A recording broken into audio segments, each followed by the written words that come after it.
Buenas noches, bienvenidos a este webinar de la Asociación Mexicana de Gastroenterología. En esta ocasión es un webinar especial, es un webinar sobre el Día de la Mujer.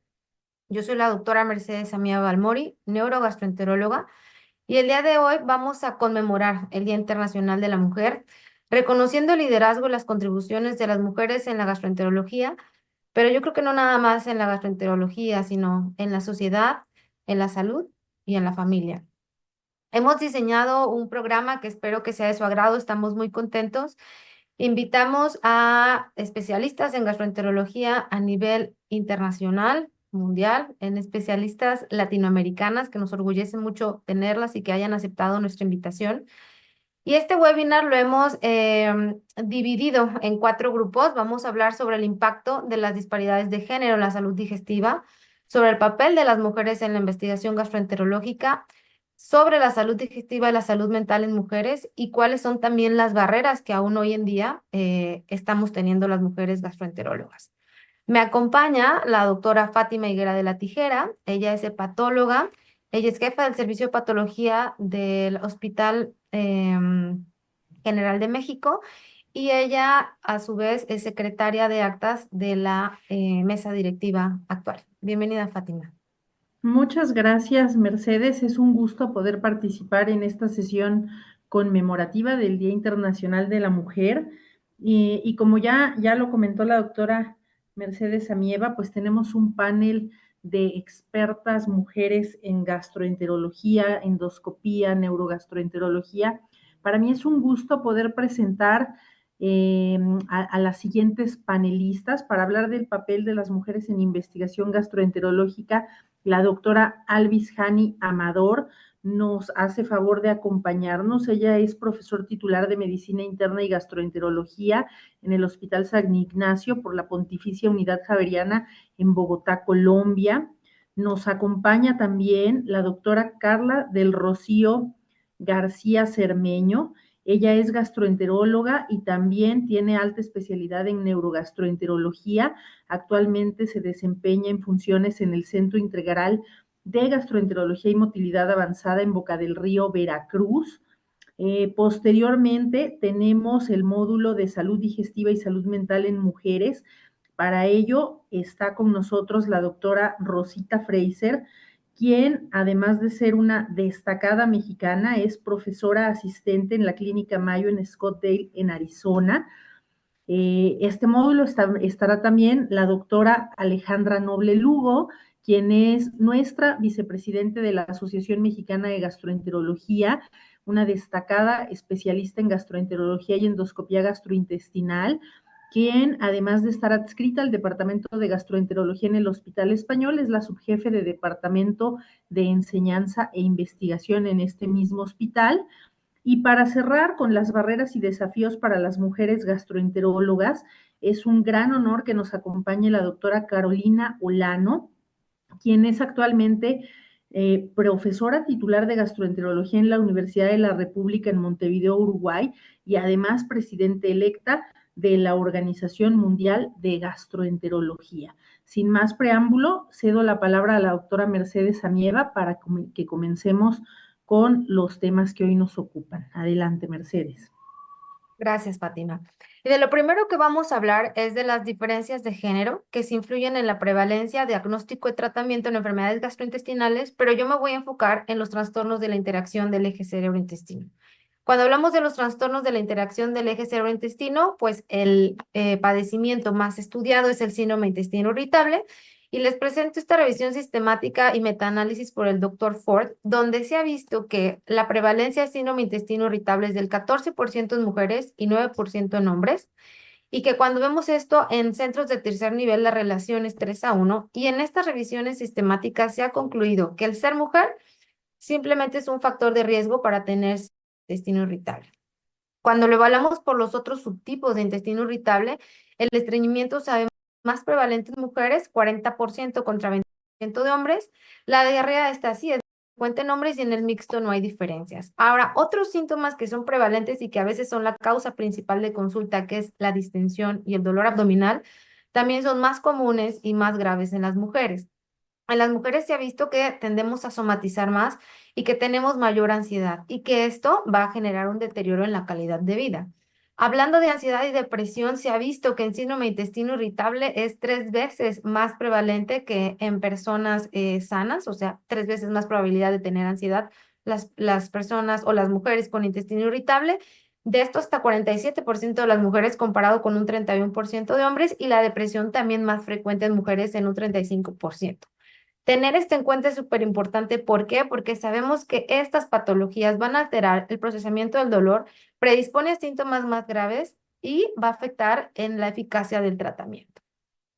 Otro punto importante es que se ha visto que el ser mujer y tener una infección gastrointestinal nos va a predisponer 2 veces más a tener síndrome de intestino irritable post-infeccioso. Ahora, hablando de la serotonina, sabemos que esta inicia los reflejos motores y tiene que ver con la sensación visceral. En el intestino irritable se ha visto que hay una reducción en la expresión del transportador serotonina y que este recambio en mujeres comparados con hombres todavía está más reducido. Entonces nos va a afectar lo que es reflejo motor y sensación visceral. Ahora, hablando de tránsito, el vaciamiento gástrico y el tránsito colónico per se van a ser más lentos en las mujeres comparado con los hombres. Y en la dispepsia funcional, ser mujer es un factor de riesgo independiente para retraso en el vaciamiento gástrico. Ahora, la realidad es que tenemos pocos estudios en humanos pensando qué puede pasar aquí, pero hay estudios en ratones bien interesantes. Y este que les presento es que en ratoncitos se ha visto que al hacerles estimulación estrogénica va a incrementar la sensibilidad visceral y va a generar cambios en la motilidad. Entonces, los factores hormonales van a afectar el procesamiento. Se ha tratado de investigar mucho, por ejemplo, en mujeres si el ciclo menstrual nos va a afectar. La verdad es que los estudios son como muy heterogéneos, no hay un consenso como tal, pero sí sabemos que el dolor va a variar dependiendo de la fase del ciclo.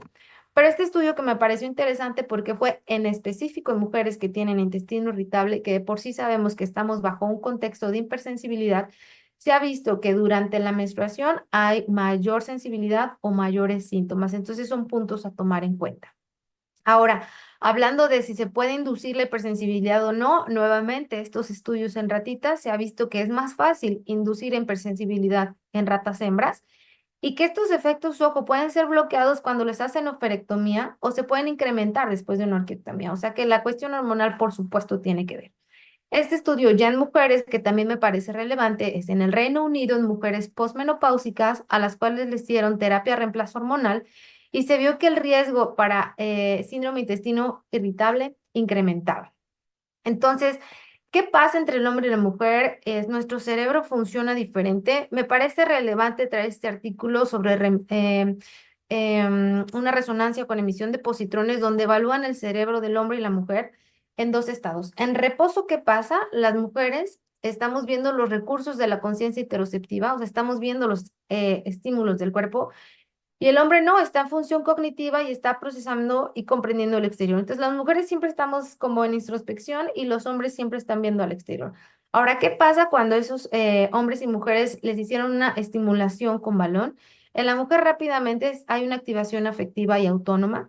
Y en cambio en el hombre se activa el sistema corticolímbico, o sea, tratando de inhibir el dolor. Entonces, el manejo del dolor, las relaciones interpersonales y la búsqueda de atención médica es diferente. Los hombres buscan una distracción y desafío al problema, pero las mujeres tendemos a centrar en el dolor y tendemos a la catastrofización. Y la expresión del dolor también es más aceptable a nivel social en mujeres. Puede ser que por esto busquemos mayor atención médica. No sé en otros países, pero en México decimos que el hombre debe ser feo, fuerte y formal, y eso también hace que esperemos que el hombre debe tener mayor tolerancia y mayor resistencia. Ahora, las diferencias en cuanto al tratamiento, la realidad es que la mayoría de los ensayos clínicos son en mujeres. La respuesta por sexos es limitada y les muestro este estudio donde personas con síndrome de intestino irritable con diarrea, vean los estudios, 81% mujeres, 75%, 92%. Entonces, la realidad es que también la mayoría de los estudios tenemos más mujeres. Para concluir con esta parte, recordar que los trastornos de la interacción cerebro-intestino son enfermedades muy comunes, múltiples mecanismos centrales y periféricos que sobre todo van a afectar motilidad y sensibilidad. Hombres y mujeres vamos a tener diferencias físicas, emocionales, sociales, hormonales y neurológicas. Las mujeres tendemos a tener síntomas más graves Hace falta estudios de ambos sexos y pues por tanto las mujeres tenemos pues más derecho a la atención. Muchas gracias por su atención y a continuación invito a la doctora Fátima Higuera a que nos hable de su tema. Gracias. Muchas gracias. Ahora vamos a ver cómo, pues también hay un impacto importante en las enfermedades hepáticas. Creo que no puedo compartir pantalla. Ya está aquí. Ok. Aquí vamos a ver entonces ahora cómo las enfermedades hepáticas también hay una diferencia importante en mujeres. Y vean ustedes que hay diversos factores biológicos, hormonales y sociales en donde sabemos que las mujeres pueden estar en mayor riesgo o experimentar progresión acelerada de diversas enfermedades hepáticas. ¿Y esto a qué se debe? Vamos a poner algunos ejemplos. ¿Qué pasa con el metabolismo del alcohol? Las mujeres metabolizamos alcohol de forma menos eficiente que los hombres y esto se debe a que tenemos menos actividad de enzimas como la alcohol deshidrogenasa. Por lo tanto, hay concentraciones más altas de alcohol en sangre con menor consumo y esto nos hace más propensas a enfermedades hepáticas como cirrosis, hepatitis alcohólica, incluso con dosis más bajas en comparación con los hombres. ¿Qué ocurre con otro ejemplo? Por ejemplo, cuando nos enfocamos en hígado esteatóxico de origen metabólico, vean ustedes cómo los ciclos hormonales, en este caso la etapa de posmenopausia, pues sabemos que la prevalencia de esta enfermedad puede ser mayor en hombres jóvenes, pero posterior a la menopausia aumenta significativamente en mujeres. Entonces, esto se cree que es debido al papel protector de los estrógenos que se pierde en la posmenopausia y esto favorece el acúmulo de grasa en el parénquima hepático. Por citar algunos otros ejemplos, en enfermedades hepáticas autoinmunes, queda claro en estudios epidemiológicos que hay dos enfermedades hepáticas autoinmunes que son altamente prevalentes en mujeres en comparación con los hombres, y estas son la hepatitis autoinmune y la colangitis biliar primaria. Para colangitis biliar primaria, incluso la disparidad de género puede ser tan alta como 9 mujeres afectadas por un hombre. Entonces, las enfermedades hepáticas también, aquí vemos otro claro ejemplo de cómo hay diferencias de género. El embarazo, que es otra condición propia de la mujer, puede agravar enfermedades hepáticas o predisponer a complicaciones específicas. Y aquí es muy importante poner especial atención en complicaciones como el hígado graso agudo del embarazo, que tiene una mortalidad elevada en el periodo de gestación, la colestasis intrahepática del embarazo, que también puede tener complicaciones como aumento en el riesgo de parto pretérmino y muerte fetal, y preeclampsia con disfunción hepática, que correspondería al síndrome de HELP. Entonces, aquí yo lo que les quiero dejar como mensajes para llevar es que existe diferencia entre géneros en cuanto a cómo las enfermedades hepáticas afectan a la mujer. Las mujeres somos más vulnerables a enfermedades hepáticas por interacción hormonal, diferente forma de metabolizar, factores inmunológicos. Vemos que nuestros cambios hormonales, en este caso la menopausia, es un punto crítico en la progresión de enfermedades hepáticas y condiciones especiales como el embarazo, pues pueden condicionar enfermedades propias de este periodo que van a requerir atención especial. Gracias por su atención y cedo ahora la palabra a la doctora Alvis Hani Amador para que nos presente su tema. Adelante, doctora. Bueno, yo quiero agradecerle al doctor Remes y a la doctora Mercedes por organizar este webinar, el cual me ha parecido supremamente interesante, porque a partir de este momento los privilegios para los hombres van a verse disminuidos.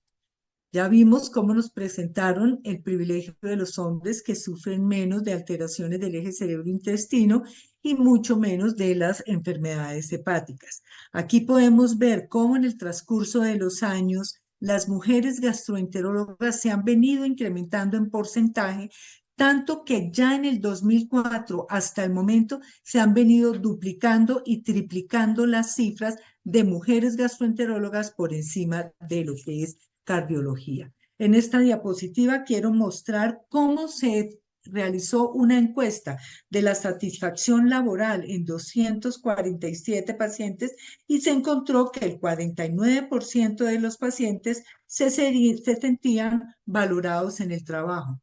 Pero, por ejemplo, se sentían subvalorados por el jefe el 38.5%, por los colegas 22.6%, por los pacientes 41.8%, por el personal paramédico 6.8% y que no tuvieron ninguna relevancia el 26.4%.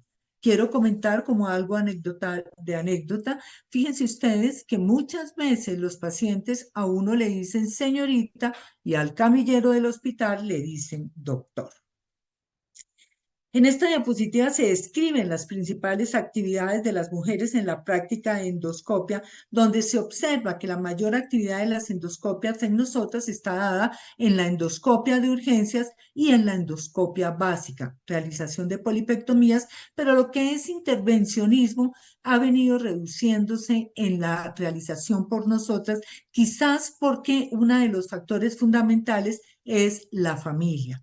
El hecho de tener hijos nos implica a nosotros pensar en la radiación, pensar en el tiempo laboral y esto ha conllevado a que nosotros realicemos menos tipo de intervencionismo.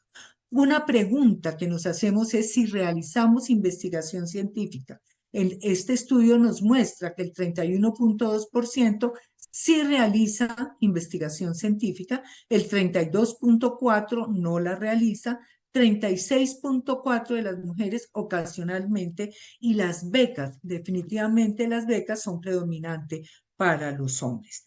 Aquí vemos cómo los hombres ocupan puestos importantes como son de editores en jefes, miembros de los consejos editoriales y autorías en revistas de gastroenterología de alto impacto. Los editores de las revistas de gastroenterología en la gran mayoría de revistas de alto impacto en gastroenterología están comandadas por los hombres. Vemos cómo en las facultades de medicina hoy en día más o menos el 60% o al 70% son mujeres, pero en cuanto a gastroenterología vemos que en los últimos 20 años hemos triplicado el porcentaje de mujeres, más del 219% y más o menos el 21% son médicos activos. Esto me llamó la atención, esta doctora que trabaja en Estados Unidos, que manifiesta que los jefes de división y jefes de departamento no solo controlan, sino influyen e inspiran a las generaciones futuras, pero también controlan el dinero. Una de las formas en que podemos lograr la equidad es cuando las mujeres nos sentemos en la mesa donde se toman las decisiones. Las mujeres debemos seguir abogando por estar en la mesa cuando nos inviten, sentarnos en la mesa y no al fondo del salón. El desarrollo de comités, que ya lo viene haciendo la mujer en gran parte del mundo, generando grupos de trabajo e iniciativas con el objetivo de fomentar liderazgo en las mujeres, iniciar las tutorías y aumentar los premios, reconocimientos y promoción en la investigación, es lo que nosotros debemos hacer en este momento para reducir la inequidad de género que de tanto nos hemos quejado. Fíjense ustedes en la Asociación Mexicana de Gastroenterología, en los 90 años de la asociación, 68 presidentes, pero solamente han sido presidente 5 mujeres. Y miren en la Asociación Colombiana de Gastroenterología, 60 presidentes en 78 años y solo 2 mujeres hemos sido presidentes en los últimos 10 años. En la Sociedad Americana de Gastroenterología, 128 años de la Sociedad Americana de Gastroenterología, 119 presidentes y solamente 4 mujeres presidentes. Y en este momento contamos con una mujer latinoamericana, la doctora María Teresa Abreu, quien es la presidenta actual de la Asociación Americana de Gastroenterología. Y no puedo dejar de mencionar que claro que hemos contribuido en este momento a mucha investigación científica, tenemos muchas publicaciones. De hecho, yo recientemente fui nombrada editora asociada de la revista Diseases of the Esophagus y fíjense ustedes, la doctora Sheila Cherlo lo que nos dejó en esta gran obra.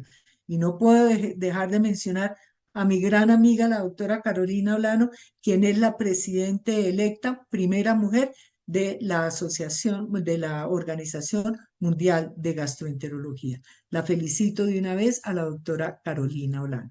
Muchísimas gracias. Ahora presento a la doctora Carla Rocío, quien va a hacernos su presentación. Bienvenida, doctora Carla Rocío. Muchas gracias, doctora Alvis. Bueno, yo voy a continuar con el tema y vamos a platicar sobre el papel de las mujeres en la investigación gastroenterológica y quiero mencionarles principalmente las mujeres tanto a nivel global como nacional, las mexicanas, y en qué han contribuido a lo largo de la historia y en la actualidad. Principalmente los avances en la investigación que las mujeres han realizado es en el campo de la hepatología, la endoscopía y la motilidad digestiva. Para comenzar, la primera autora en realizar un tratado médico conocido que abordó problemas tanto digestivos como ginecológicos fue Metrodora. Esto fue en el siglo IV después de Cristo. Esto es algo histórico y posteriormente la doctora Elizabeth Blackwell, ella es originalmente británica, pero obtuvo su título de medicina en los Estados Unidos. Ella fue admitida en la Escuela de Nueva York después de más de 20 rechazos en diversas universidades y finalmente logró él obtener este título en los Estados Unidos. Y quiero mencionarles a esta mujer muy importante que es la doctora Matilde Petra Montoya Lafragua. Ella fue la primera mujer de medicina y mexicana. Se graduó en 1873 en la Escuela de Parteras Obstetras y obtuvo mucho prestigio gracias también al doctor Manuel Soriano, que bueno, aquí vemos que también los hombres han apoyado desde los años de 1800 a las mujeres y gracias a esto también hemos podido ingresar poco a poco en estas áreas predominantemente por hombres. Posteriormente tenemos a las mujeres pioneras en la gastroenterología a nivel mundial y quiero presentarles a la doctora Sheila Sherlock. Ella se considera la madre de la hepatología moderna. Ha tenido estudios sobre cirrosis hepática, insuficiencia hepática, que han sido fundamentales para los avances actuales. Ella fue la primera que creó la unidad hepática en todo el mundo y es la miembro fundador de la Sociedad Americana del Estudio de Enfermedades de Hígado y la Europea. La doctora Carol Burke, ella es reconocida gastroenteróloga especializada sobre todo en la prevención del cáncer colorectal. Tiene más de 200 publicaciones y es editora de múltiples revistas, por mencionar algunas, la American Journal of Gastroenterology, Gut Gastroenterology, Plus One, entre otras. Y quiero mencionarles a las 4 mujeres principales en la gastroenterología actual, principalmente investigadoras, comenzando por la doctora María Abreu. Ella es especialista en enfermedad inflamatoria intestinal y ha tenido múltiples investigaciones en el papel de la microbiota en esta patología. Además, como mencionaba la doctora Alvis, es la primera presidenta de la Asociación Mexicana de Gastroenterología. Continuamos con la doctora Laura Kiefer, que ella es una gastroenteróloga que se ha especializado principalmente en estos mecanismos del eje cerebro-intestino y en el impacto que tiene la psicología en todas las enfermedades digestivas. La doctora Ellen Sher, ella es líder en el tratamiento de la enfermedad inflamatoria intestinal y en la medicina de precisión. Y finalmente la doctora Mercedes Ricote, ella es española y es líder en la investigación sobre la microbiota intestinal y el impacto en las enfermedades digestivas. Y finalmente, pero no menos importante, quiero mencionarles a 3 de las mujeres mexicanas que más han aportado en la investigación gastroenterológica, que una de ellas es la doctora Elizabeth Barba Orozco. Ella es egresada del Hospital Civil de Guadalajara, hizo un doctorado en medicina en la Universidad Autónoma de Barcelona y una estancia formativa de motilidad en el Hospital Vall d'Hebron, y actualmente ella se encuentra trabajando en el Hospital Clínic. También tenemos a la doctora Angélica Hernández Guerrero. Ella es gastroenteróloga y endoscopista egresada de la UNAM. Tiene un posgrado en endoscopía gastrointestinal en el INCAN. Tiene 18 publicaciones como autora y más de 30 como coautora. Ha publicado diversos libros sobre vía biliar y páncreas. Más de 90 congresos, ha sido ponente tanto nacional como internacional, y actualmente ella es jefa del servicio de endoscopía del INCAN, uno de los institutos más importantes en México. Y finalmente la doctora Margarita Beatriz Deza Violante. Ella es gastroenteróloga y hepatóloga. Es la primer mujer jefa del servicio de gastroenterología del siglo XXI. Es la fundadora también del curso de gastroenterología y hepatología en el IMSS. Tiene más de 50 publicaciones científicas y más de 490 citas en la literatura médica. Y bueno, ella tiene más de 50 años de impacto en la gastroenterología y hepatología de México. Quizá es una de las pioneras en la gastroenterología actual aquí en México. Y ya para finalizar, las mujeres han sido clave desde muchos años atrás en el avance de la gastroenterología. Cada vez lideran más en las investigaciones, pero sabemos que aún hay un desafío importante y hay que fomentar la equidad para el desarrollo de esta especialidad. Muchas gracias. Muchas gracias, doctora García. Toca el turno a la doctora Rosita Fraser. Adelante, doctora. ¿Todos pueden ver mi pantalla? Sí. Sí. Ok, bueno, buenas noches. Es un honor para mí estar hoy aquí conmemorando el Día Internacional de la Mujer. Las mujeres han transformado y continuamos transformando el campo de la medicina y de la gastroenterología. Sin embargo, además de reconocer estos logros, también es fundamental discutir los desafíos específicos que enfrentamos, como lo estamos haciendo la noche de hoy, tanto como profesionales de la salud, pero también como pacientes. Y hoy les voy a hablar de la conexión entre la salud digestiva y la salud mental en mujeres. Y sabemos que los trastornos de la interacción intestino-cerebro afectan desproporcionadamente a las mujeres, como lo mencionó la doctora Mercedes Samievar recientemente, y esto está influenciado por diversos factores. Y creo que comprender esta relación es clave para mejorar nuestro diagnóstico y tratamiento en nuestras pacientes. En el contexto de los trastornos de la interacción del intestino-cerebro, tanto como el estrés como el sexo femenino, han sido identificados de manera consistente como factores de riesgo relevantes.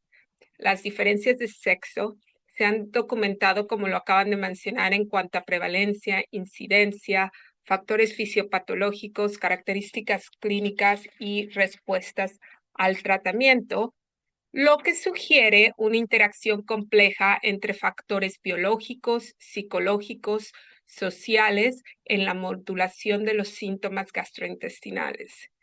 Y si hablamos desde un enfoque multidimensional, se ha propuesto una perspectiva biológica de supersistemas que va a describir la conexión entre los síntomas gastrointestinales y el estrés mediante interacciones recíprocas entre el sistema nervioso, el sistema endocrino, el sistema inmune.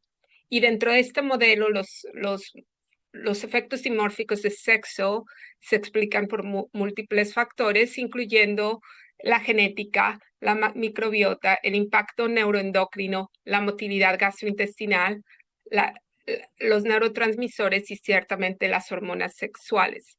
Sin embargo, estos mecanismos biológicos no operan de manera aislada, como lo vemos aquí cuando pensamos en estas enfermedades en un enfoque biopsicosocial.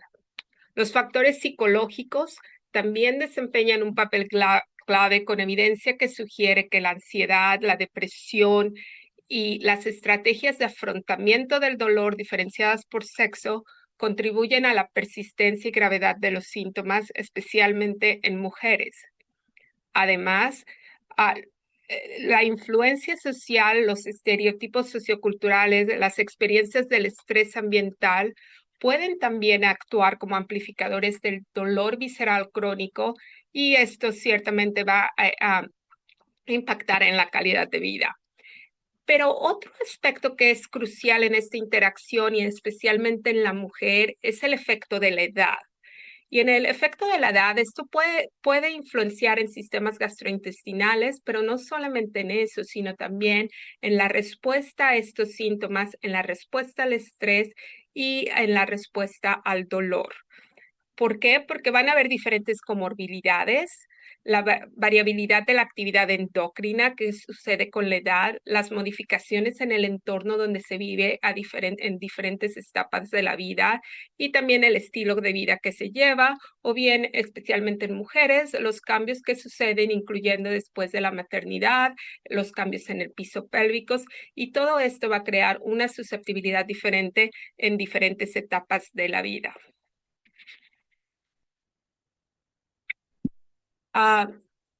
Y creo que comprender estos elementos biológicos, psicológicos y sociales y cómo interactúan a lo largo de la vida es fundamental para mejorar nuestro abordaje clínico de los trastornos gastrointestinales, especialmente en mujeres. Este es un estudio retrospectivo donde se investigó el impacto de la comorbilidad psiquiátrica en 410 pacientes con un trastorno de la interacción intestino-cerebro entre edades de 18 a 90 años, en el cual la mayoría eran mujeres, y el impacto de la comorbilidad psiquiátrica y los resultados de tratamientos farmacológicos, incluidos los neuromoduladores en estos pacientes. Lo que se vio es que 55% de los pacientes tienen al menos un trastorno, una condición psiquiátrica. De esto, la más prevalente fue la ansiedad, seguida por la depresión. Y algo que es muy importante es que los pacientes con trastornos de ansiedad tenían más probabilidad de recibir una prescripción de neuromoduladores por parte del gastroenterólogo, pero desafortunadamente con menos probabilidad de responder a los neuromoduladores o inclusive a cualquier medicamento prescrito por síntomas gastrointestinales. Y aunque todos podríamos pensar que los pacientes con trastornos de ansiedad responderían de manera más sólida a la neuromodulación, estos hallazgos de este estudio sugieren lo contrario y resaltan la compleja relación entre la ansiedad y la función gastrointestinal. Y también algo muy interesante es que a pesar de las altas tasas de comorbilidad psiquiátrica en esta población de este estudio, se realizaron muy pocas derivaciones a psiquiatría. Y esto nos hace pensar el por qué se debe esto.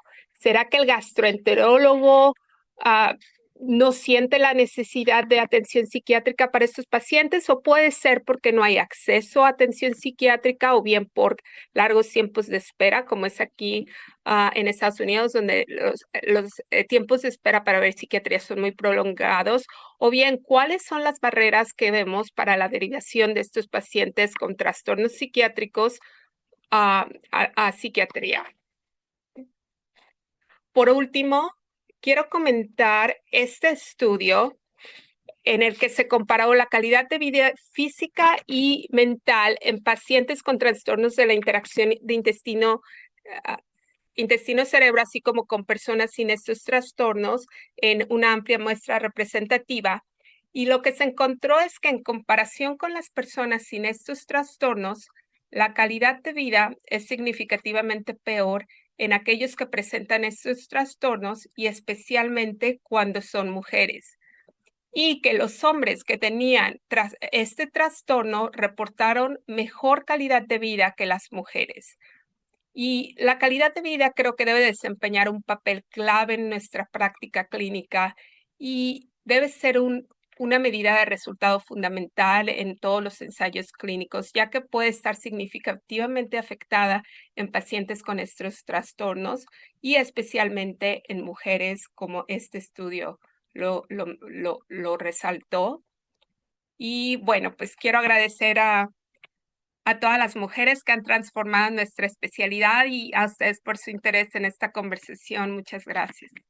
Muchas gracias, doctora Fraser. A continuación, la doctora Alejandra Noble nos dará su tema, nuestra vicepresidenta de AMG. Bienvenida, doctora. Muchas gracias por la presentación, Fátima. Y bueno, en los siguientes minutos quiero hablarles un poco de cómo los factores hormonales van a contribuir o van a modificar la forma de presentación de las enfermedades gastrointestinales. Creo que como médicos nos queda muy claro el que hay diferencias hormonales, evidentemente, en las mujeres y que esto puede impactar en el aparato digestivo. Sin embargo, frecuentemente es un factor que no se toma en cuenta para el diagnóstico o para el tratamiento de estas enfermedades.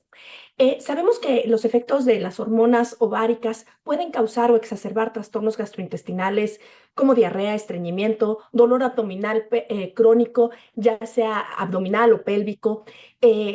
Generan un impacto específico en la distensión subjetiva y objetiva, dispepsia, gastroparesia, en la manera en la que se presenta o se manifiesta la pirosis y enfermedades como colelitiasis, tumoraciones hepáticas como adenomas o enfermedad inflamatoria intestinal. Para fines de esta charla, simplemente seleccioné algunos de los más frecuentes para mantenerme en tiempo. Y entonces podemos ver que los trastornos de motilidad y de sensibilidad en estos pacientes sin duda se ven modificados por la interacción entre hormonas ováricas, entre neurotransmisores y la manera en la que se interpreta y se procesa esta información a nivel del sistema nervioso central. Y aquí este gráfico nos muestra cómo, por ejemplo, el estrógeno va a aumentar la sensibilidad a nivel de sistema nervioso central, como a nivel de sistema nervioso periférico incrementa la sensibilidad y puede ya sea aumentar o disminuir la motilidad dependiendo de la fase del ciclo hormonal en que nos encontremos las mujeres, y particularmente a nivel del órgano blanco, estómago, intestino delgado, intestino grueso. En general, los estrógenos van a disminuir la motilidad de estos órganos con la consiguiente sintomatología que se puede presentar y pueden modificar también la manera en la que se presentan los síntomas. Por ejemplo, a nivel del esófago hay estudios que demuestran que aumenta la duración de la contractilidad del cuerpo esofágico, que las mujeres tenemos mayor sensibilidad a los estímulos nociceptivos, particularmente químicos. Pero una parte importante es que la manera en la que se representa topográficamente el dolor generado por el estímulo de estos receptores nociceptivos es distinta. Es decir, las mujeres habitualmente percibimos la sensación de dolor en zonas, en regiones más amplias, lo cual hace que muchas veces se pueda confundir con trastornos de tipo costocondral u otras patologías. Y en ocasiones también genera un dolor a nivel del apéndice gifoides, cosa que no se suele presentar en los hombres. Los estrógenos y progesterona aumentan los niveles de óxido nítrico, relajan el esfínter esofágico inferior. La terapia hormonal sustitutiva en la etapa perimenopáusica y posmenopáusica se asocia a un aumento de reflujo.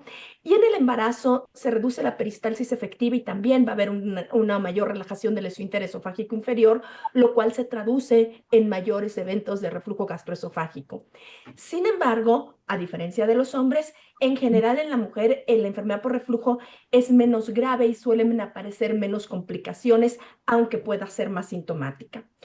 En el caso del vaciamiento gástrico, también hay un impacto del efecto de las hormonas. El incremento de los niveles de estrógeno va a generar un retardo en el vaciamiento gástrico y esto es tanto para la fase de líquidos como para la fase de sólidos, y se debe a una disminución en la expresión de la óxido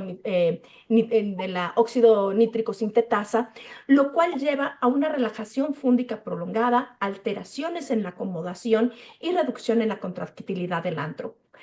Por su parte, la progesterona va a tener un efecto inhibidor en la motilidad gastrointestinal y también hay una menor masa celular gástrica productora de ácido, por lo tanto hay una menor producción de ácido en las mujeres. Estos cambios a lo que llevan es que las mujeres presenten con más frecuencia dispepsia funcional, particularmente la tipo distrés postprandial, y que la dispepsia funcional se asocie a náusea más severa y más persistente. También es más frecuente la gastroparesia y cuando se presenta es más sintomática en las pacientes y más severa. Y como parte de distintos trastornos gastrointestinales, como puede ser la dispepsia postinfecciosa, las gastroenteritis agudas, hay más percepción de saciedad en la mujer. En cuanto al impacto en el colon y en el estreñimiento, los factores hormonales van a generar un retardo en la motilidad colónica, también a través de liberación del óxido nítrico, y también, ya lo comentaba la doctora Mercedes Amieva, se ha reportado mayor sensibilidad en la mujer a la distensión rectal.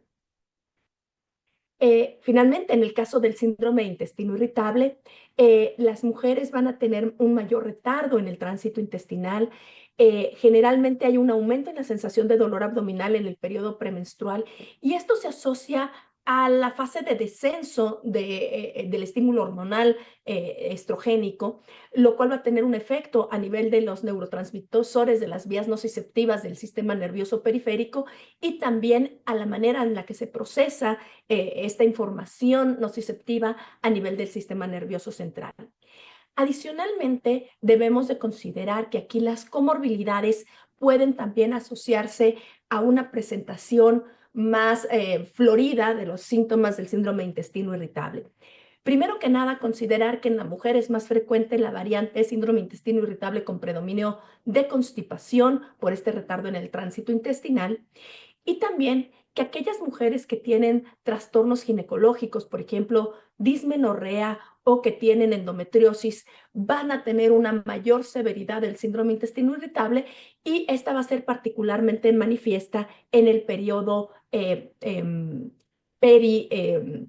perimenstrual, sobre todo en los días previos a la menstruación. El fenómeno de la menstruación no deja de ser un fenómeno de tipo inflamatorio. Entonces, va a haber liberación de factor de necrosis tumoral, va a haber liberación también de prostaglandinas y esto va a verse reflejado en una mayor severidad en los síntomas del síndrome de intestino irritable. Entonces, aquí este esquema muestra muy bien cómo el estímulo estrogénico y de progestágenos va a modificar no solamente a nivel local, como dijimos ya, disminuyendo la velocidad del tránsito intestinal, sino también tienen un impacto a nivel del sistema inmune local del intestino, donde tanto estrógenos como progestágenos incrementan la actividad de las células T locales. Pero aquí hay un efecto contrario de los progestágenos y de los estrógenos, ya que mientras los estrógenos aumentan la actividad de los mastocitos, los progestágenos los van a disminuir y entonces esto puede, dependiendo de la fase del ciclo hormonal y del predominio de hormona de origen ovárico que esté manifiesta en ese momento en el organismo de la mujer, puede presentarse más o menos alguno de estos estímulos. A nivel del sistema nervioso periférico va a generar un cambio en la manera en la que se modulan los neurotransmisores y esto va a generar cambios en la manera en la que se registra la sensibilidad del síndrome intestino irritable en la mujer.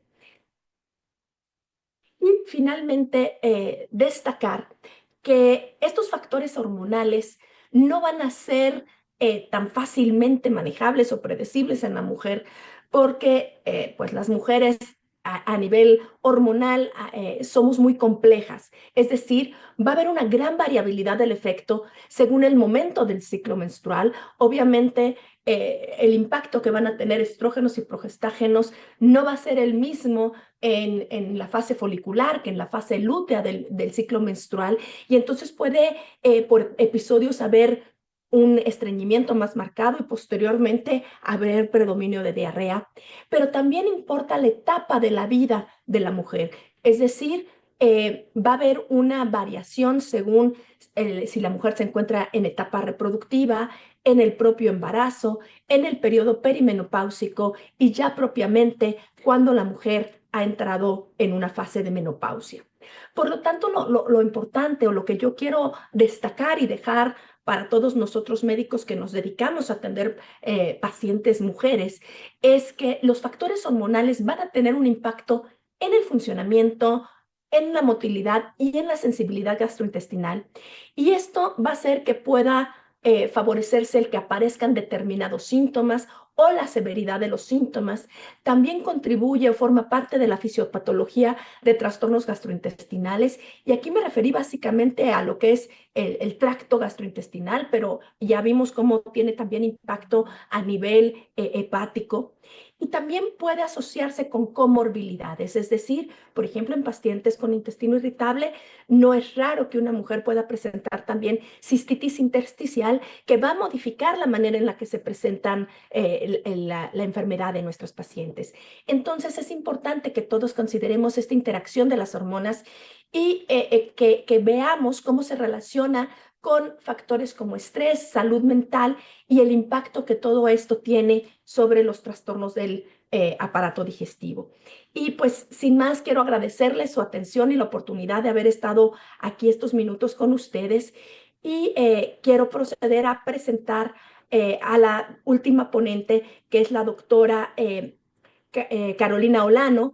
Ella es profesora titular de gastroenterología y de la Universidad de la República en Montevideo, Uruguay, y algo que nos da particular gusto es poderla presentar como la presidenta electa de la Organización Mundial de Gastroenterología. Adelante con su ponencia sobre las barreras y desafíos de las mujeres gastroenterólogas. Adelante, doctor Olano. Muy bien, muchas gracias. Gracias por esta presentación y muchísimas gracias a la AMG por esta invitación y en especial al doctor Remestroche y a todas estas mujeres tan líderes en sus campos que me acompañan hoy realmente en esta mesa tan interesante. A mí me ha tocado el tema sobre barreras y desafíos para las mujeres gastroenterólogas, que es un tema sumamente interesante. A propósito de ese tema, nosotros quisimos hacer en el año 2022 una encuesta que fue la que hicimos y publicamos en esa fecha y en la que participaron, como pueden ver ustedes, mujeres de distintos países latinoamericanos que fueron convocadas por WhatsApp a través de sus sociedades, miembros, sus sociedades locales, y que a nosotros nos dio un panorama de qué es lo que piensan las mujeres gastroenterólogas de América Latina acerca de sus trabajos y de cómo se desempeñan. Y es así que tuvimos respuestas de 184 mujeres gastroenterólogas con edades que iban entre 28 y 69 años, con una media de 46 años y que tenían una promedio de horas de trabajo de 39 horas. Fíjense que son mujeres que trabajan en un volumen horario bastante alto. Muchas de ellas, o la mayoría, tenían 2 o más títulos universitarios y algunas llegaron a plantear que tenían 5 o 6 incluso títulos universitarios. Cuando les planteamos o les preguntamos si habían participado, tenían o habían tenido en algún momento cargos de liderazgo, prácticamente la mitad había tenido cargos de liderazgo o en ese momento estaban realmente ocupando uno de sus cargos, pero cuando fuimos a mirar y cuando fuimos a cotejar cómo estaban formadas las comisiones directivas de nuestras propias sociedades de gastroenterología latinoamericanas, vean cómo realmente en anaranjado vemos la cantidad de mujeres y en azul la cantidad de hombres. Vean cómo la mayoría de las sociedades latinoamericanas en ese momento, en el 2022, realmente las directivas eran mayormente masculinas, a excepción de 2 o 3 países en donde realmente había un predominio de mujeres o al menos igualdad en el número de mujeres. Así que realmente aquí veíamos claramente una diferencia. Cuando se les preguntó si en algún momento el embarazo o el parto o el cuidado de la familia había tenido un impacto negativo o había dificultado la proyección profesional, realmente encontramos que 43% de ellas decían que sí realmente les había dificultado el cuidado de los hijos y un 18% que tal vez, o sea que había una mayoría que pensaba que realmente totalmente o parcialmente había comprometido su proyección profesional. También cuando les preguntamos si creían que las gastroenterólogas mujeres tenían las mismas oportunidades laborables que los varones, y vemos que ahí que hay un 37,3% que dijeron que no tenían las mismas oportunidades laborales y un 21% que tal vez, así que otra vez un poquito más de la mitad consideraban que en casi que un sí rotundo, un tal vez en las oportunidades entre hombres y mujeres en sus países, en la gastroenterología. Y fíjense qué interesante estas cifras. Estas son cifras que nos hacen pensar, porque cuando les preguntamos qué actividades desarrollaban mayormente en las horas no laborables, fíjense que el cuidado de la familia, el 31,9% habló de que lo dedicaba a cuidados de la familia, pero no solo eso, 10% a tareas domésticas, 13% a preparación académica, o sea que destinamos nuestras horas de ocio a seguir trabajando. Y bueno, hay un tercio que realmente planteó que sí podía disfrutar con familia o amigos o desarrollar el hobby favorito. Pero fíjense qué cantidad de horas que seguimos dedicando las mujeres a tareas que son también de trabajo fuera de las horas laborales. Entonces, el mayor desafío que seguimos teniendo es que existen pocas mujeres líderes todavía en gastroenterología y tenemos que seguir aumentando el número.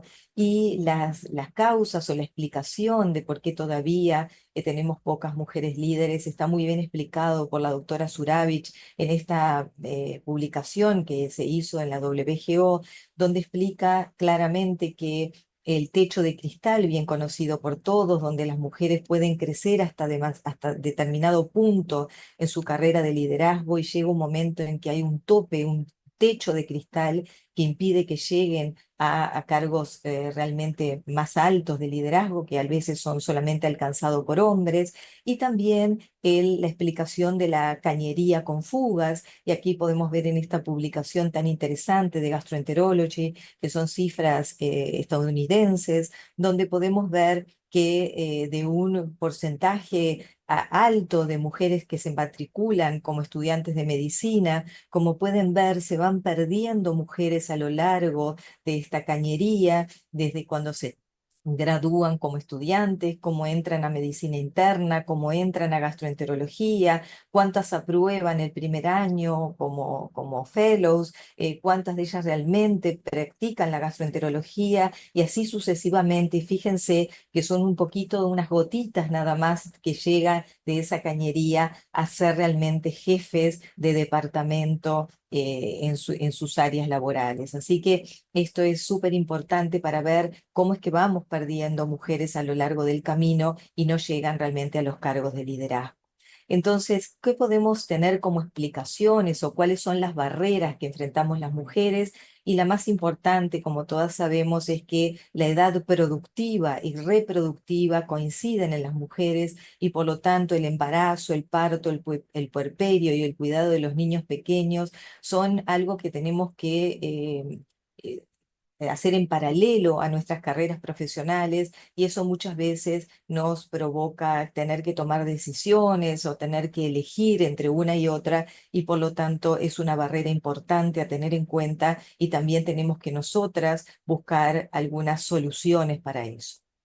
Por otro lado, existen los sesgos conscientes y un sesgo consciente son los estereotipos. El estereotipo más común es que la mujer es la que cuida y el hombre es el que provee el dinero a nivel de la familia. Esos son sesgos que muchas veces son conscientes y que tenemos nosotras mismas que trabajar para que eso se modifique, inclusive en nuestra propia familia. Pero también existen sesgos inconscientes que son atajos mentales para definir personas o grupos, y existen diferentes tipos de sesgos inconscientes, alguno que es el de afinidad, cuando una persona se siente más cómoda, cuando está rodeado de personas que son similares. También hay algunos sesgos que tienen que ver con la belleza, y entonces hay algún sesgo de que las personas, cuanto más agraciadas, son más inteligentes, y hay algunos sesgos también que tienen que ver con el género, que quiere decir de que los hombres tienen mayores habilidades o capacidades para el liderazgo, y esto realmente es algo que nosotros también, como mujeres incluso, tenemos que trabajar. Existe una investigación que a mí me parece siempre muy interesante de destacar, en la que se presentaron currículums que eran iguales, exactamente iguales, pero a los que se le ponían fotos de mujeres o de hombres, y se le dio a un grupo de profesoras de biología para que pudieran, a profesoras y profesores de biología, para que pudieran definir cuáles tenían mejores currículums. Y lo interesante es que tanto los profesores hombres como las profesoras mujeres consideraron que los hombres tenían mayor capacidad cuando los currículums eran exactamente iguales. Esos sesgos inconscientes hay que trabajarlos, porque nosotras mismas muchas veces somos las primeras en tenerlos y en no poder avanzar en las carreras de otras mujeres en el liderazgo. También existe el síndrome de la impostora. Este no es un síndrome que es puramente de las mujeres, también lo padecen los hombres, que es cuando creemos que nuestros logros no son reales, o no merecemos esos logros, y que en algún momento alguien se va a dar cuenta que no somos capaces de lo que hemos logrado. Entonces siempre estamos temerosos, por eso es que muchas veces no accedemos o no postulamos para algunos cargos de mayor liderazgo, por el miedo a ser descubiertos, por el miedo a a que alguien piense que no nos merecemos ese cargo.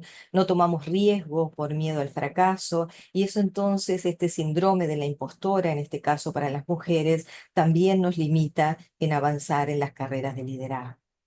Entonces, algo que también muchas veces se dice, que en esta carrera de liderazgo, si uno no está presente, si no está en la mesa, es el menú, es decir, que la participación y estar ahí para poder tener una palabra, para poder definir o plantear modificaciones, es importante. Hay que estar presente y hay que seguir trabajando. Por lo tanto, algunas de las cuestiones o algunas de las acciones que deberíamos tomar serían, por ejemplo, promover el reclutamiento activo para cargos de liderazgo. Hay que, por ejemplo, cuando hacemos un congreso y tenemos invitados, recordar que a veces los primeros que nos surgen son los invitados que conocemos, pero hay que hacer el esfuerzo de buscar a las mujeres que son líderes en los temas, para también que integren esos listados en los congresos, o la participación en determinadas cargos de liderazgo en sociedades nacionales o internacionales. Hay que reconocer estos sesgos inconscientes que también nosotras tenemos, para tratar de poder avanzar, fomentar la formación en habilidades para el liderazgo en las mujeres, respetar las responsabilidades familiares. Esto hay que saber de que las vamos a tener, y que tenemos que tener algunos mecanismos, como por ejemplo guarderías de alta calidad, asequibles, disponibles y convenientes para las mujeres en su lugar de trabajo, facilitar los trabajos de tiempo parcial. Esto no siempre es posible, pero ahora podemos tener algunos trabajos que son en horas a nivel de familia, por ejemplo, la parte de la investigación, y uno puede compatibilizar algunas horas en domicilio con horas de investigación, o, por ejemplo, de preparación de trabajos académicos, y considerar estos tiempos de preparación académica como parte del trabajo de la mujer. Antes de agradecerle, quería mostrar, esta es una foto de mis compañeras, todas gastroenterólogas, el día en el que yo tomé el cargo de profesora titular, que tuve el honor de ser la primera mujer que ocupó el cargo de profesora titular en los 80 años que tiene la cátedra de gastroenterología. Fíjense que estaban todas muy contentas de esta primera mujer gastroenteróloga que tomaba este cargo, pero debo decir que esto no se trata solo de mujeres, sino que también se trata de aliados hombres que nos acompañan en la carrera, que nos impulsan, que son nuestros maestros, que nos apoyan. Aquí tengo a dos de mis maestros, el profesor Klaus Monkemöller y el profesor Henry Cohen, que sin ellos, por supuesto, el apoyo de los hombres en este camino del liderazgo de las mujeres es súper importante, y también, por supuesto, el apoyo de la familia, porque sin que la familia entienda lo importante que son estas horas para nosotras, para poder avanzar en nuestros cargos de liderazgo, es imposible realmente lograrlo. Así que muchas gracias y quedo abierta para las preguntas finales y el final del panel. Muchas gracias. No, pues muchísimas gracias a todas por sus ponencias súper interesantes. Yo creo que nos faltaría tiempo para reconocer a todas estas mujeres que, como presentó la doctora Carolina, se han ido quedando en el camino y a todas aquellas que han destacado. Creo que lo que dice es importante, reconocernos entre nosotras, agradecernos, también agradecer a aquellos hombres que nos han impulsado y quitarnos también nosotras ese sesgo, ¿no? Irnos abriendo camino, irnos apoyando pues en esta carrera en la que todos estamos. Estamos muy justos de tiempo, pero tenemos espacio para algunas preguntas que nos han enviado. Fátima, no sé si quieras hacer la primera. Sí, es un tema que siempre es muy interesante y nuestro público acá nos manda algunas preguntas y dice, ¿cómo fomentar la inclusión de una mayor cantidad de mujeres desde las asociaciones o desde las universidades? ¿Qué estrategias se podrían implementar? Y está abierto para todo el panel, para quien guste responderlo.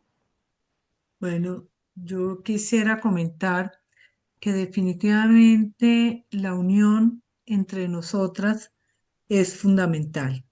La participación de una líder en el ámbito académico, en las universidades, en las asociaciones, debe ayudarnos per se a reunir y convocar a todas las mujeres que en ella que puedan integrarla. Pienso que esa es una de las formas, la integración, las mujeres presidentes de las asociaciones, las mujeres decanas de las facultades de medicina, que realmente, por lo menos en Colombia, han sido muy pocas las decanas en las facultades de medicina, pero esa sería la forma, que nosotras mismas nos encargáramos de convocar a nuestro propio género. Sí, y yo creo que también se han ido rompiendo paradigmas. Pues en México, que pensamos que a lo mejor no era posible, ya tenemos a una mujer presidente. Y yo creo que eso ha ido cambiando. Tenemos otra pregunta. Nos dicen, excelente webinar. Sin duda, décadas han pasado para lograr lo mucho que todas ustedes han logrado. ¿Qué le dirían a las niñas o jóvenes que hoy quieren estudiar medicina? Y sin duda ustedes son algunos ejemplos, pero los tiempos han cambiado. Yo le diría que es una excelente opción, que siempre que uno tiene pasión por lo que hace, es algo que tiene que arriesgarse. Obviamente que hay dificultades en el camino y que para las mujeres muchas veces tenemos que tomar algunas decisiones, a veces postergar algunas cosas y a veces pedir ayuda, que esto es lo más importante, la ayuda de la familia, o a veces necesitamos una ayuda externa, pero hay que buscar las formas de lograrlo. Así que si la pasión está, si las ganas de convertirse en médico están, que no pierdan esas ganas y que participen y que lo hagan.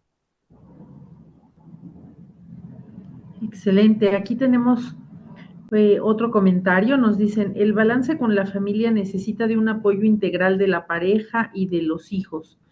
Se entiende que el rol, pues, de la mujer médica no es fácil y nos preguntan, ¿qué consejo les darían a otras mujeres? ¿Ustedes cómo lo han logrado? Mira, Bueno, yo creo que, pues, perdón, más allá únicamente del apoyo de la familia, de la pareja, creo que nos tenemos que centrar también el apoyo desde el ámbito laboral. O sea, no podemos dejar que la mujer solamente sea apoyada por su familia. Creo que lo comentó Carolina muy claramente. Ese es el papel del aliado que a veces no se termina de entender bien, pero a final de cuentas hay muchas maneras de ejercer de manera, pues, completa, satisfactoria, profesional, un trabajo, ¿sí? Entonces, creo que de alguna manera es buscar aquellos sitios de trabajo, asociaciones, hospitales, universidades, que tengan esa filosofía en pro de apoyar el crecimiento de la mujer y también levantar la mano. Algo que es importante en este síndrome del impostor es que a veces somos muy exigentes con nosotros mismas y decimos, es que hay alguien que lo podría hacer mejor. Ujú. Y a veces no somos lo suficientemente rápidos para decir, yo quiero, a mí me interesa, yo me apunto. ¿Sí? Entonces, creo que el verdadero balance no solamente es encontrar o, el respeto y el apoyo a tu faceta profesional por parte de tu familia, sino de alguna manera no tener miedo de solicitarlo, por no decir exigirlo, en el ámbito laboral, en el ámbito profesional y en el ámbito de las asociaciones, de las comités editoriales, del ámbito en el que te quieras desarrollar. Muy bien. Una pregunta en específico para Rosy. Tú como mujer, como latina, en otro país, en Estados Unidos, ¿qué tan difícil fue? ¿Qué tan difícil es? Sí, claro, y quiero contestar esto y también basado en las otras respuestas. Yo creo que a veces hablar de balance es muy difícil. A mí cuando hablo de esto me gusta hablar de una integración. ¿Cómo integro mi trabajo con mis otras metas de vida? ¿Cómo puedo hacer, pero siempre teniendo presente cuáles son mis metas de vida y que voy a seguir esas metas de vida? Y las voy a integrar. ¿Será que a veces no va a haber un balance perfecto? Ciertamente a veces voy a tener un poquito más de atención en mi trabajo, otras veces en mi familia, otras veces con mis amigos, pero sí siento que requieres no solamente un equipo, pero también lo que para mí es muy importante y creo que me ha ayudado durante toda mi carrera y me sigue ayudando es tener mentores y juntarme con mentores que me van a guiar en muchos ámbitos, no nada más en mi carrera profesional, en mi investigación, pero también en mis metas de vida, en cómo integrar mi carrera con mis metas profesionales, con mi familia, con mis hijos, cómo no sentirme culpable de que a lo mejor paso más tiempo en el trabajo por un cierto tiempo y mientras no esté con mis hijos. Entonces, tener mentores y tener mentores que se identifiquen, donde tú te identifiques y a lo mejor no nada más uno, pero tener múltiples mentores, porque tu necesidad de mentoría va a cambiar conforme tu carrera cambia. Y también tener un grupo de soporte. Y quiero mencionar que, por ejemplo, en Estados Unidos, desafortunadamente, somos solamente 2% de mujeres latinas en medicina. Entonces, falta mucho por hacer y ciertamente es algo que tenemos que seguir trabajando, pero han habido grandes logros, continúan habiendo grandes logros en las mujeres y tenemos que seguir, especialmente en las latinas.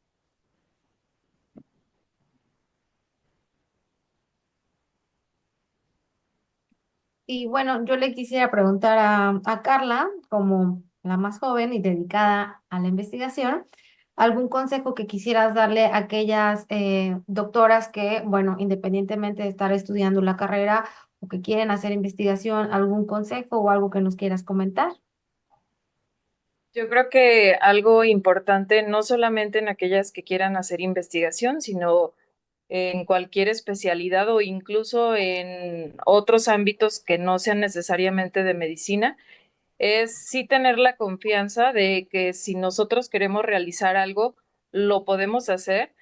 Obviamente vamos a requerir el apoyo a lo largo de nuestra carrera y es ahí donde tendríamos también nosotros que buscar estos aliados que probablemente ya tienen tiempo, ya sea en la investigación, en el caso de tu pregunta, y me parece que también el tiempo ha cambiado y también tenemos como este apoyo por parte de los hombres que probablemente años atrás, por más que nosotros quisiéramos o los buscáramos o intentáramos entrar en este campo, pues difícilmente se iba a poder. Entonces, sí me parece que el cambio de perspectiva que ha tenido la sociedad nos ha ayudado bastante en impulsarnos en todas las áreas, no necesariamente de la medicina. Y eso pues también es algo que tenemos que agradecer, porque no se trata únicamente de ir contra el sexo opuesto, sino ver la posibilidad de poder avanzar en conjunto con ellos. Entonces, yo creo que es uno, pues tener la confianza de que podemos realizarlo, de que podemos lograr lo que queramos, pero siempre el buscar ayuda de estos mentores, como mencionaban, y no tener miedo a ir adelante.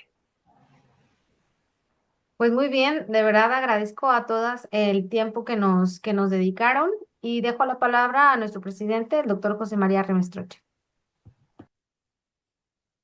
Bueno, pues primero que nada, agradecerle a todas ustedes. De verdad estoy bastante emocionado. Creo que esto que acabo yo de escuchar y de ver, esto debe ser un sí o sí que se tiene que reproducir en muchas sociedades, que se difunda, porque realmente lo que nos dijeron ustedes hoy fue bastante importante. Quiero expresar mi más profundo agradecimiento a todas y cada una de las ponentes. Nos compartieron su experiencia, sus conocimientos, su visión sobre el papel de la mujer en la gastroenterología. Es un privilegio escuchar las historias, reflexionar sobre los desafíos que ustedes han tenido y que todavía están presentes, y sobre todo reconocer los avances que juntas y juntos podemos seguir logrando. Creo que hoy escuchamos que el talento, la dedicación, la pasión, el apoyo de las mujeres en nuestra especialidad han marcado una diferencia fundamental. También hemos reafirmado que aunque hay trabajo por hacer para garantizar que todas tengan las mismas oportunidades de desarrollo de liderazgo y reconocimiento. Por lo menos en esta gestión de la AMG, y estoy seguro que con Ale seguirá siendo así, reiteramos nuestro compromiso con la equidad de género y seguir impulsando espacios donde todas las voces se escuchen, donde el mérito y la capacidad sean los únicos factores determinantes para el crecimiento profesional.